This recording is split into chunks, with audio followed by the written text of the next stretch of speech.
So psychiatrists of the past were criticized, and it's acknowledged even on Wikipedia that, obviously it's not the best source. My point is that even Wikipedia acknowledges that, and I quote,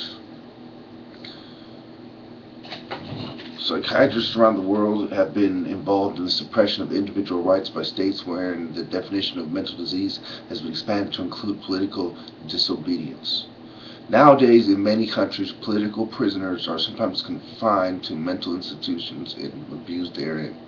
Psychiatry possesses a built-in capacity for abuse which is greater than in other areas of medicine. The diagnosis of mental disease can serve as a proxy for the designation of social dissidents, allowing the state to hold persons against their will and insist upon therapies that work in favor of ideological conformity and in the broader instance of society. In a monolithic state, psychiatry can be used to bypass standard legal procedures for establishing guilt or innocence and allow political incarceration without the ordinary odium attached to such political trials.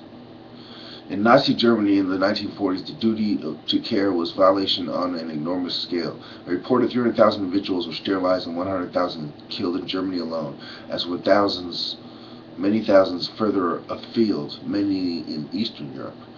From 1960 to 1986, political abuse of psychiatry was reported to be systematic to the Soviet Union, and surfaced on occasion in other Eastern European countries such as Romania, Hungary, Czechoslovakia, and Yugoslavia.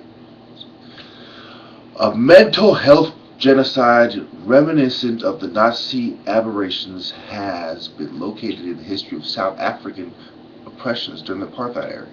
A continued misappropriation of the discipline was subsequently attributed to the People's Republic of China. All these covered in my psychiatry series, all these covered in my Illuminati series, Confession series, 777 series. Mostly my psychiatry series, I name the Nazi doctors.